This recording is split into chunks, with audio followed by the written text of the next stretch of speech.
શિક્ષણના પવિત્ર મંદિરને ધંધાખાનામાં ફેરવી નાખવાનો મોટો પર્દાફાશ મંતવ્ય ન્યૂઝ પર. રાજ્યમાં ડમી વિદ્યાર્થીઓનો રાફડો ફાટ્યો છે. એલન ઇન્સ્ટિટ્યૂટ અને જાણીતી શાળાઓ વચ્ચેની સાંઠગાંઠથી શિક્ષણ તંત્ર ખોખલું બની ગયું છે. શાળામાં એડમિશન, પરંતુ અભ્યાસ એલનમાં. આ છેતરપિંડી નથી તો શું છે? હાજરી વગર પ્રેઝન્ટ બતાવીને વિદ્યાર્થીઓના ભવિષ્ય સાથે ખેલ કરવામાં આવી રહ્યો છે. વાલીઓ પાસેથી વસૂલાત તંત્રને લાંચ અને બાળકોને ડમી બનાવવા પાછળની ગંદી હકીકત હવે બહાર આવી છે. આજે મંતવ્ય ન્યૂઝ પૂછે છે, શિક્ષણના નામે આ કૌભાંડ ચાલવા દેવામાં આવશે કે નહીં?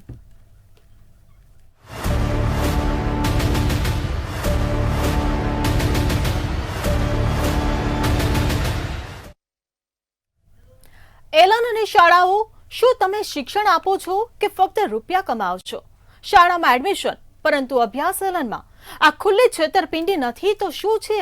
આ હાજરી વગર પ્રેઝન્ટ બતાવીને વિદ્યાર્થીઓના ભવિષ્ય સાથે ખેલ કેમ? વાલીઓ પાસેથી વસૂલાત, તંત્રને લાંચ અને બાળકોને માત્ર ડમી બનાવી દેવું. આ શિક્ષણ છે કે પછી વેપાર છે? એલન, શું તમારું ધ્યેય નીટ જીના નામે કરોડો કમાવાનું જ છે? શાળાઓ, શું તમારું કામ ફક્ત કાગળ પર વિદ્યાર્થીઓના નામ ભરવાનું જ રહી ગયું છે? મંતવ્ય ન્યૂઝ પૂછે છે, વિદ્યાર્થીનું ભવિષ્ય બગાડવાનો અધિકાર તમને કોણે આપ્યો? ગુજરાતના શિક્ષણ જગતમાં ભયાનક કૌભાંડ સામે આવ્યું છે. શિક્ષણની આડમાં રૂપિયા કમાવવાની એવી રમત રમાઈ રહી છે કે વિદ્યાર્થીઓનું ભવિષ્ય અંધકારમાં ધકેલાઈ રહ્યું છે. મંતવ્ય ન્યૂઝના સ્ટિંગ ઓપરેશનમાં ખુલ્યું છે કે પ્રખ્યાત કોચિંગ સંસ્થા એલન ઇન્સ્ટિટ્યૂટ દેશના શિક્ષણ તંત્રને અંદરથી ખોખલું બનાવી રહ્યું છે. દેખાવમાં બધું જ સાચું લાગે, પરંતુ હકીકત એકદમ અલગ છે.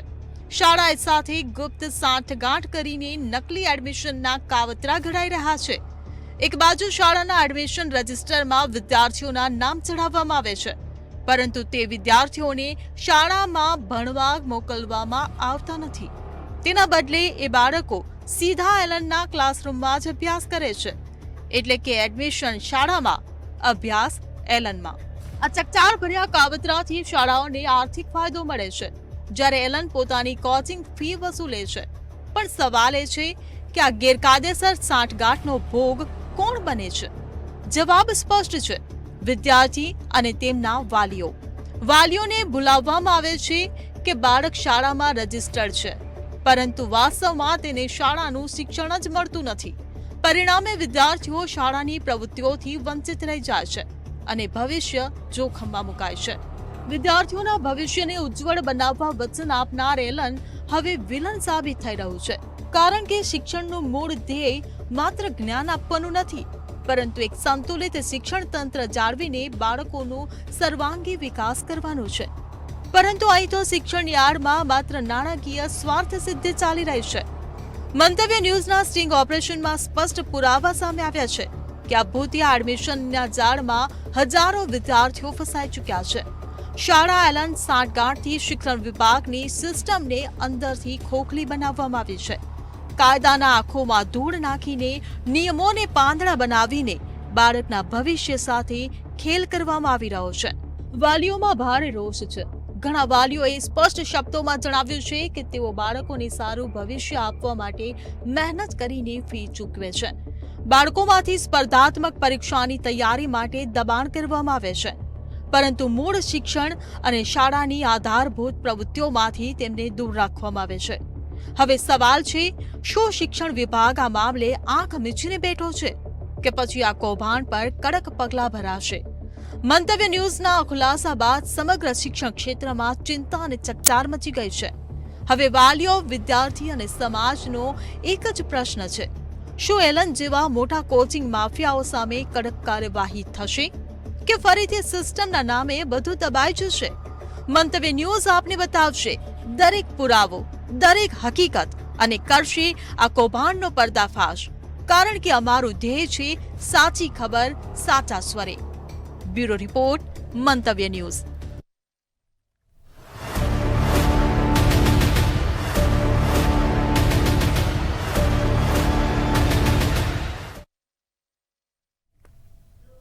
તો એલન ઇન્સ્ટિટ્યૂટના કૌભાંડનો પર્દાફાશ થયો છે. શિક્ષણ વ્યવસ્થા પર સવાલ ઉભા થયા છે, કારણ કે મંતવ્ય ન્યૂઝના સ્ટિંગ ઓપરેશનમાં આ સૌથી મોટો પર્દાફાશ થયો છે. એલન ઇન્સ્ટિટ્યૂટ શિક્ષણ નહીં પણ ધંધો અહીંયા ચલાવી રહ્યું છે. તો એડમિશન શાળામાં અને અભ્યાસ એલનમાં. ત્યારે આ કૌભાંડનો પર્દાફાશ મંતવ્ય ન્યૂઝે કર્યો છે. રાજ્યમાં એલનનો ધંધો ખુલ્લો પડ્યો છે. એલન શાળાઓની સાંઠગાંઠનો પર્દાફાશ મંતવ્ય ન્યૂઝે કર્યો છે. તો આ સૌથી મોટા કૌભાંડનો પર્દાફાશ અમે આપને બતાવી રહ્યા છીએ. ડમી એડમિશનથી કરોડોનો ગોરખ ધંધો જે ચાલી રહ્યો છે તેનો ખુલાસો થયો છે અને આ સૌથી મોટો ખુલાસો મંતવ્ય ન્યૂઝ પર થઈ રહ્યો છે. એડમિશન શાળામાં લેવાઈ રહ્યું છે અને અભ્યાસ એલનમાં થઈ રહ્યું છે. તો રાજ્યમાં એલનનો ધંધો આખરે ખુલ્લો પડ્યો છે. મંતવ્ય ન્યૂઝના સ્ટિંગ ઓપરેશનમાં પર્દાફાશ થયો છે. એલન અને શાળાઓની સાંઠગાંઠનો પર્દાફાશ થયો છે.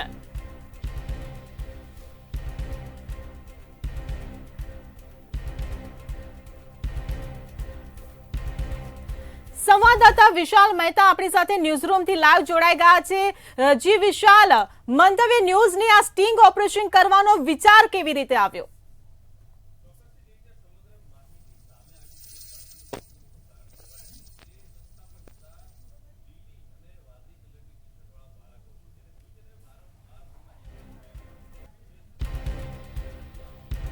લાગે છે અમારા સંવાદદાતા સાથે સંપર્ક કપાઈ ગયો છે. આપણે એમને ફરીથી જોડવાનો પ્રયાસ કરીશું. મંતવ્ય ન્યૂઝનો એલન પર આ સૌથી મોટો ખુલાસો આપ જોઈ રહ્યા છો. એલન ઇન્સ્ટિટ્યૂટનો જે કૌભાંડનો પર્દાફાશ થયો છે. એડમિશન શાળામાં અને અભ્યાસ એલનમાં થઈ રહ્યું છે. તો રાજ્યમાં એલનનો ધંધો ખુલ્લો પડ્યો છે. તો સંવાદદાતા વિશાલ મહેતા આપણી સાથે ફરી એકવાર લાઈવ જોડાઈ ગયા છે. જી વિશાલ, મંતવ્ય ન્યૂઝને આ વિચાર કેવી રીતે આવ્યો કે આ સ્ટિંગ ઓપરેશનનો પર્દાફાશ કરવો? જે રીતે સમગ્ર માહિતી સામે આવી તેમાં સૌથી પહેલા જોવા જઈએ તો આ સમગ્ર ઓપરેશન છે તે કરવા પાછળનો વિચાર ત્યારે આવ્યો કે અમદાવાદ અને આ જે ગુજરાતના અલગ અલગ જે શહેરો છે અને જિલ્લાઓ છે તેની અંદર લીલા કલરની ટી શર્ટ પહેરીને જે બાળકો જતા હતા અને તેની સાથે જ એલન માત્ર એક નહીં પણ તેની સાથે સાથે અનેક બીજા ક્લાસીસો છે કે જે આ પ્રકારની અલગ અલગ ટી શર્ટો જેમ કે લીલા કલરની, વાદળી કલરની, બ્લેક કલરની અલગ અલગ ટી શર્ટો પહેરી અને વિદ્યાર્થીઓ પોતે ક્લાસીસમાં ભણવા જતા હતા. અને તેને જોઈને જ ખ્યાલ આવ્યો કે સ્કૂલનો જે સમય છે તે સ્કૂલના સમયમાં વિદ્યાર્થીઓ જ્યારે ક્લાસીસ જઈ રહ્યા છે તો આખરે આ વિદ્યાર્થીઓ શાળાએ ક્યારે જતા હશે. વારંવાર મગજમાં આ વિચાર આયા કર્યો કારણ કે જ્યારે પણ ઓફિસ જવાનો સમય હોય ત્યારે અમે લોકો જ્યારે ઓફિસ જતા હતા ત્યારે આ પ્રકારના બાળકો દેખાતા હતા. ક્યાંક વાનમાં બેઠેલા તો ક્યાંક બસમાં બેઠેલા. એટલે મોટી સંખ્યામાં મોટો જથ્થો આ પ્રકારે જ્યારે ટ્યુશન ક્લાસીસમાં જતો હોય તો ચોક્કસથી એક સવાલ એ થાય કે આ વિદ્યાર્થીઓનો શાળાનું શું થતું હશે. અને પછી જ્યારે પ્રાથમિક તપાસ કરવામાં આવી ત્યારે ખબર પડી કે એલન ઇન્સ્ટિટ્યૂટ છે તેની અંદર જે ભણતરનો સમય છે એટલે ટ્યુશન ક્લાસીસનો સમય છે તે 7 થી 8 કલાકનો હોય છે.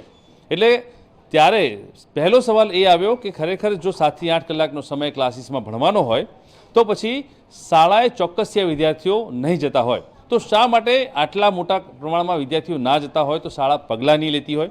અને શું શિક્ષણ વિભાગ દ્વારા જે વર્ષે 2 થી 3 વાર જે ઇન્સ્પેક્શન થતું હોય છે, સરપ્રાઇઝ ચેકિંગ થતું હોય છે, તે તમામ ચેકિંગમાં શા માટે આ તમામ બાબતો ઉજાગર થઈને બહાર નથી આવતી? ક્યાંક શંકા ગઈ કે આ તમામ પ્રકરણની પાછળ એક મોટું કૌભાંડ ચાલી રહ્યું છે. અને ધીરે ધીરે તેના તરફ અમે આગળ વધ્યા. જે વિદ્યાર્થીઓ એલન ક્લાસીસમાં જતા હતા તે વિદ્યાર્થીઓને અલગ અલગ શહેરોમાં, જિલ્લાઓમાં અમારા પ્રતિનિધિઓ દ્વારા, અમારા રિપોર્ટર દ્વારા તેમને પૂછપરછ કરવામાં આવી ખાનગી રીતે. ક્યાંક વિદ્યાર્થીઓના વાલી બનીને તો ક્યાંક અલગ અલગ રીતે પૂછપરછ કરી અને તેમના સ્ટિંગ ઓપરેશન કરવામાં આવ્યા. ફેકલ્ટીના સ્ટિંગ ઓપરેશન કરવામાં આવ્યા, સંચાલકોના સ્ટિંગ ઓપરેશન કરવામાં આવ્યા અને સાથે શિક્ષણ વિભાગના અનેક લોકોના સ્ટિંગ ઓપરેશન કરવામાં આવ્યા કે જેની અંદર બહાર આવ્યું કે એલન ક્લાસીસની અંદર ભણતરની આડમાં રૂપિયા કમાવાનો એક મોટો ગોરખ ધંધો ચાલી રહ્યો છે. આ એક એટલું મોટું કૌભાંડ છે કે જેની અંદર વિદ્યાર્થીને ખુદને ખબર નથી કે તે પોતે ભૂતિયા વિદ્યાર્થી છે અને તેમનું ભવિષ્ય જોખમમાં છે. જે ભવિષ્યને ઉજ્જવળ બનાવવા માટે તે લોકો સતત પ્રયાસ કરી રહ્યા છે, જેની માટે તે લોકો સતત મહેનત કરી રહ્યા છે, તે જ ભવિષ્ય કદાચ ભવિષ્યમાં ક્યારેક જો કોઈ રેડ પડશે અથવા તો કોઈ એવી તપાસ બહાર આવશે, ઉચ્ચ અધિકારીઓ અથવા તો કેન્દ્ર લેવલની તપાસ બહાર આવશે તો ચોક્કસથી આ તમામ જે વિદ્યાર્થીઓ છે તેમની શાળામાં હાજરી માત્ર 0 દેખાશે અને તે શાળાની પરીક્ષા એટલે કે જે તેમની પરીક્ષા છે તેમાં બેસવાના લાયક પણ નહીં ગણાય. કારણ કે પરીક્ષામાં બેસવા માટે તમારી 80% શાળાની હાજરી હોવી જરૂરી છે. પરંતુ એલન ક્લાસીસ દ્વારા જે સમગ્ર સુઆયોજિત કૌભાંડ ચલાવવામાં આવે છે તેની અંદર તેમને પૂર્વ આયોજિત રીતે કહેવામાં આવે છે અને તેમને સમજાવવામાં આવે છે કે તમારા બાળકને ઝી નીટની તૈયારીઓ કરાવવાની હોય અને તેને જો સ્કોલર બનાવવાનું હોય તો શાળાએ મોકલશો તો તેનું માઇન્ડ વિચલિત થશે, કારણ કે વારંવાર શાળાએ જવું, ક્લાસીસમાં આવવું બાળકો માટે ખૂબ જ તકલીફભર્યું હોય છે. વારંવાર તે આમથી આમ ભાગદોડ કરીને કંટાળી જાય છે. એટલે એક જ સ્થળે આવો અને તમે તમારા બાળકને ભણાવો. આવી પોલિસી તે લોકો પોતાના બાળકોને અને તેમના જે વિદ્યાર્થીઓના પેરેન્ટ્સ છે તે તેમને સમજાવતા હોય છે. સમગ્ર માહિતીની બાદ એક વાત ખ્યાલ આવી કે એલન એક બાળક પાસેથી લાખો રૂપિયા પડાવી રહ્યું છે અને ના માત્ર બાળક પાસેથી લાખો રૂપિયા પડાવી અને તેની સાંઠગાંઠ માત્ર સ્કૂલ સાથે છે, પરંતુ શિક્ષણના અધિકારીઓ સાથે અને શિક્ષણ વિભાગ એટલે કે મંત્રાલય સાથે પણ ક્યાંક ને ક્યાંક તેમના છેડા અડતા હોય તેવી હકીકતો અમારી તપાસમાં અને જે અમારા માહિતીગારો છે તેમની પાસેથી બહાર આવી છે. આ એક એટલું મોટું કૌભાંડ છે કે જે દેશની અંદર જે અત્યારે હાલમાં જે ઉજ્જવળ બનાવવા માટે થઈને દેશનું જે ભવિષ્ય કહેવાય તે યુવા બાળકો છે તેને ક્યાંક ને ક્યાંક બરબાદ કરવાનું ષડયંત્ર પણ કહી શકાય. કારણ કે એક તરફ મોદી સરકાર અને બીજી બાજુ જે રાજ્યના જે મુખ્યમંત્રી છે તે બાળકો માટે અનેક પ્રોજેક્ટો આવી રહ્યા છે, બાળકોના ઉત્થાન માટે અને વિકાસ માટે, તેમના ઉજ્જવળ ભવિષ્ય માટે થઈને કામ કરી રહ્યા છે.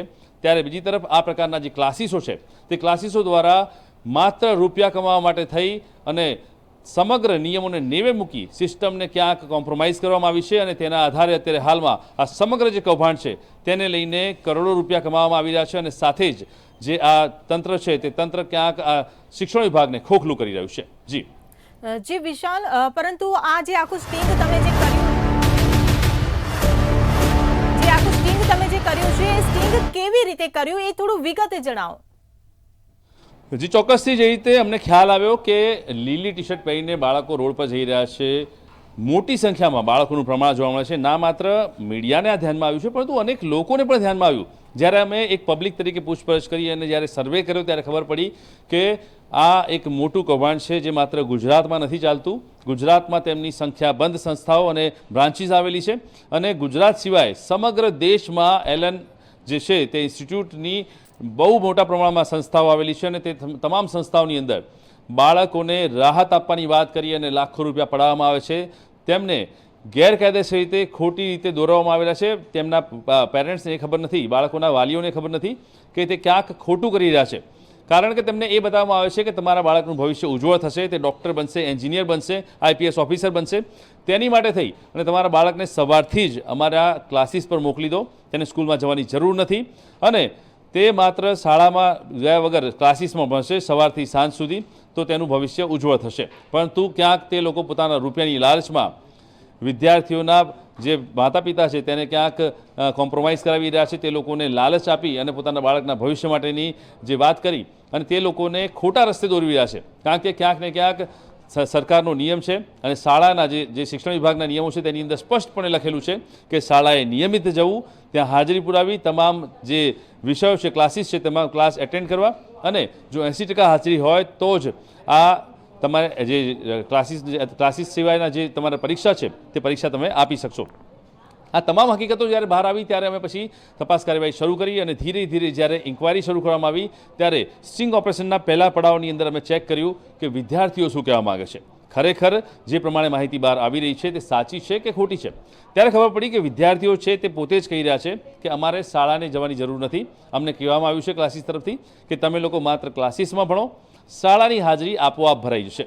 ના શિક્ષણ તંત્ર તમને હેરાન કરશે કે ના કોઈ પણ અધિકારી કે શિક્ષણ વિભાગના કોઈ મંત્રી, કારણ કે આ એક સુઆયોજિત ષડયંત્ર હતું જે બાળકો જાણતા નહોતા. બાળક માત્ર એટલું જાણતા હતા કે તેને સવારે ઉઠવાનું છે, તૈયાર થવાનું છે, લીલા કલરની ટી શર્ટ પહેરવાની છે જે એલનની ટી શર્ટ છે, તે ટી શર્ટ પહેરી અને ક્લાસીસમાં જવાનું છે અને ત્યારબાદ તેને ભણવાનું છે.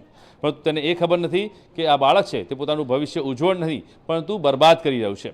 કારણ કે આ પ્રકારનું જે કૌભાંડ છે તે બાળકને ક્યાંક ને ક્યાંક એક દિવસ બરબાદીના ખપ્પરમાં હોમી દેશે અને તેનું ભવિષ્ય અંધકારમય થઈ જશે. એટલે અત્યારે હાલમાં જે સમગ્ર માહિતી પ્રાથમિક તબક્કે બહાર આવી તેને લઈને અમે આગળ વધ્યા અને અમદાવાદના ગુજરાતના તમામ મહાનગરોમાં અને સાથે જ અલગ અલગ જિલ્લાઓની અંદર અમે આ ઓપરેશન અમારા સહયોગી જે અમારા પ્રતિનિધિઓ અને જે પત્રકારો છે તેમની સાથે હાથ મળીને ચાલુ કર્યું. મંતવ્ય ન્યૂઝના સ્પેશિયલ ઓપરેશનની અંદર અનેક જિલ્લાઓ અને મહાનગરોમાંથી બહાર આવ્યું કે એલન ક્લાસીસની અંદર મોટા પ્રમાણમાં ગેરકાયદેસર શિક્ષણનું આ જે કૌભાંડ છે તે ચાલી રહ્યું છે. તે લોકો એવું સ્વીકારતા નથી કે જે આ ભણતર છે તેની અંદર તે લોકો માત્ર ટ્યુશન ક્લાસીસમાં બાળકોને ભણાવે છે તે ખોટું છે અને તે લોકો પોતે કહે છે કે તમારે શાળાએ જવાની જરૂર નથી, પણ તેમનું એવું કહેવું છે કે એ તો વિદ્યાર્થીનો અથવા તો તેમના પેરેન્ટ્સનો નિર્ણય છે. ક્યાંક સમગ્ર બાબત છે તેને બીજા પર ઢોળી દેવાની વાત છે. એટલે જ્યારે પોતે ક્લાસીસના જે સંચાલકો અને કર્મચારીઓ ફસાય છે ત્યારે આ સીધું સાબિત થાય છે કે તે લોકો પોતે આ સમગ્ર કૌભાંડની અંદર બાળકોને અને તેના પેરેન્ટ્સને એટલે કે મા બાપને ક્યાંક જવાબદાર બનાવી રહ્યા છે. તે લોકો આ સમગ્ર બાબતમાંથી છટકી રહ્યા છે. એટલે જે દિવસે આ પ્રકરણ બહાર આવશે તે દિવસે એલન ક્લાસીસ હાથ ઊંચા કરી દેશે. ફસાશે તો માત્ર વિદ્યાર્થી અને તેના પેરેન્ટ્સ. એટલે આ પ્રકરણની અંદર જ્યારે અમે આગળ કાર્યવાહી કરી, તપાસ કરવામાં આવી ત્યારે તેવું જ કહેવામાં આવ્યું કે આ સમગ્ર બાબત છે તે વિદ્યાર્થીની પસંદગી અને જે તેના મા બાપ છે તેની પસંદગી છે. તેના આધારે તે લોકો જે ઈચ્છે તે કરી શકે છે, તેમાં અમારો કોઈ નિર્ણય હોતો નથી. પરંતુ સાચી વાત એ છે કે આ સમગ્ર બાબતની અંદર નિર્ણય એલનનો હોય છે, સમજાવટ એલનની હોય છે. તેમના જ જે કાઉન્સિલરો હોય છે તે સમજાવે છે કે તમારા બાળકને જો ભવિષ્ય ઉજ્જવળ બનાવવું હોય, સારી ટકાવારી લાવવી હોય તો તેને ક્લાસીસ જવાની જરૂર નથી. તેને સ્કૂલે ગયા વગર માત્ર ને માત્ર ક્લાસીસમાં જ ભણાવો અને તેનું પરિણામ સારું આવશે. એટલે ક્યાંક પોતાના બાળકના પરિણામની સારી લાલચના કારણે તે લોકો લાખો રૂપિયા ક્લાસીસને આપી દે છે.